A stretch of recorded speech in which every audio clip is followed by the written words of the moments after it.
Assalamualaikum warahmatullahi wabarakatuh. Apa kabar solih-solihah? Baik ya? Alhamdulillah. Video ini adalah lanjutan dari video sebelumnya tentang sistem peredaran darah pada manusia. Sudah lihat videonya kan ya? Silahkan dilihat. Bagi yang belum, alamat linknya insya Allah akan ada di kolom deskripsi ya.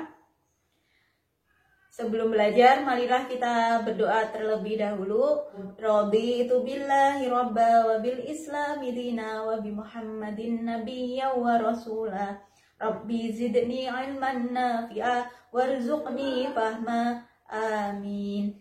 Alhamdulillahirabbil alamin.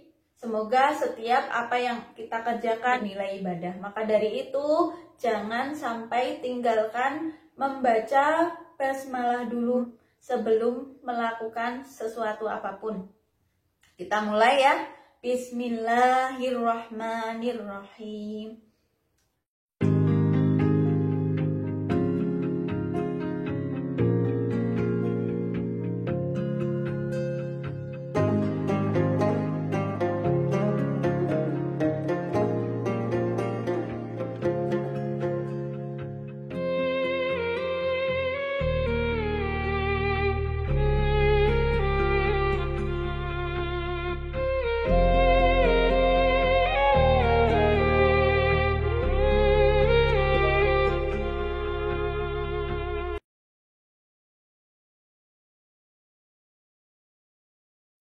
Nah, sudah ingat kan materi yang kemarin? Kita akan tambah materi selanjutnya tentang sistem peredaran darah manusia.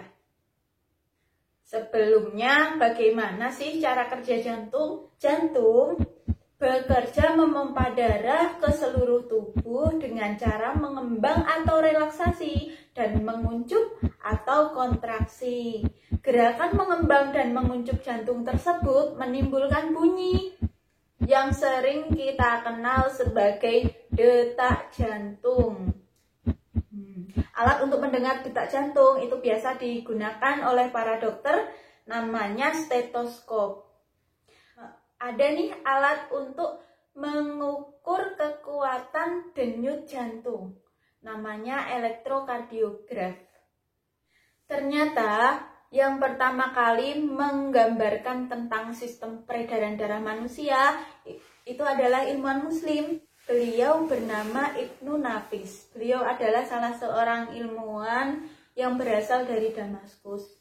Selain mendeskripsikan tentang sistem peredaran darah, beliau juga menggambarkan tentang sirkulasi paru-paru dan juga yang pertama kali menemukan tentang teori kapiler darah. Nah, bagaimana sistem peredaran darah manusia? Dalam tubuh kita, sistem peredaran darahnya termasuk peredaran darah tertutup dan ganda. Yang dimaksud sistem peredaran tertutup berarti darah tersebut beredar melalui pembuluh darah. Peredaran darah ganda, darah memasuki jantung sebanyak 2 kali. Berdasarkan arah alirannya dibagi menjadi 2, yaitu sistem peredaran darah kecil atau pulmonal. Yang kedua yaitu sistem peredaran darah besar atau sistemik. Kita bahas secara keseluruhan dulu. Pertama, darah yang banyak mengandung karbon dioksidanya masuk ke jantung, diterima oleh serambi kanan, lalu masuk ke bilik kanan. Nah, di bilik kanan itu darahnya kan masih mengandung karbon dioksida. Dipompa oleh bilik kanan menuju ke paru-paru melewati arteri pulmonalis atau arteri paru-paru ya. Nah, di dalam paru-paru karbon dioksidanya tersebut dikeluarkan melalui saluran pernafasan lalu digantikan dengan oksigen. Oksigennya diikat oleh darah dan dibawa kembali beredar melalui pembuluh vena pulmonalis dan masuk ke jantung diterima oleh serambi kiri. Berarti yang di dalam serambi kiri adalah darah yang mengandung banyak oksigen. Kemudian darah yang mengandung banyak oksigennya tadi dari serambi kiri diteruskan ke bilik kiri. diteruskan ke ruang bawahnya, itu namanya bilik kiri. Nah, di bilik kiri tersebut berarti darahnya kan sudah banyak mengandung oksigen ya, sudah siap diedarkan ke seluruh tubuh, sehingga dipompa oleh bilik kiri tersebut menuju aorta, lalu diedarkan ke seluruh jaringan tubuh selain di paru-paru. Di dalam jaringan tersebut, oksigen yang dibawa oleh darah tersebut digunakan untuk metabolisme tubuh. Nah, sisa metabolismenya diangkut oleh darah yang berupa karbon dioksida, dibawa lagi ke jantung melewati vena, lalu diterima oleh serambi kanan. Sirkulasi tersebut berjalan secara terus-menerus sehingga menimbulkan detak jantung yang terus-menerus. Yang mana nih sistem peredaran darah kecil dan besarnya? Nah, sistem peredaran darah kecil adalah sistem peredaran darah yang dari jantung ke paru-paru menuju ke jantung lagi.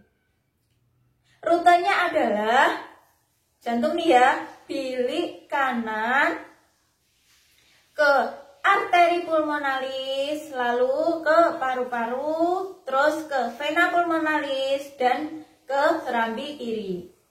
Dari bilik kanan ke serambi kiri. Bilik kanan B, serambi kiri C. Sistem peredaran darah besarnya gimana? Dari jantung ke seluruh tubuh, lalu kembali lagi ke jantung. Rutenya bagaimana? Dari bilik kiri ke aorta, lalu ke arteri tubuh, lalu ke seluruh tubuh kan?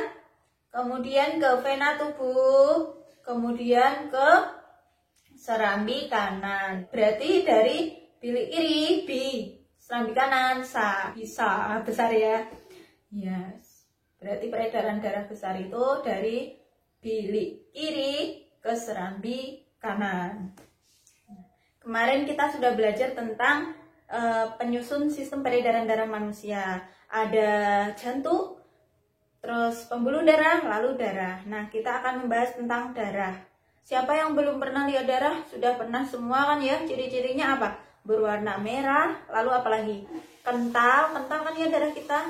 Kemudian kalau dipegang tuh lengket ya.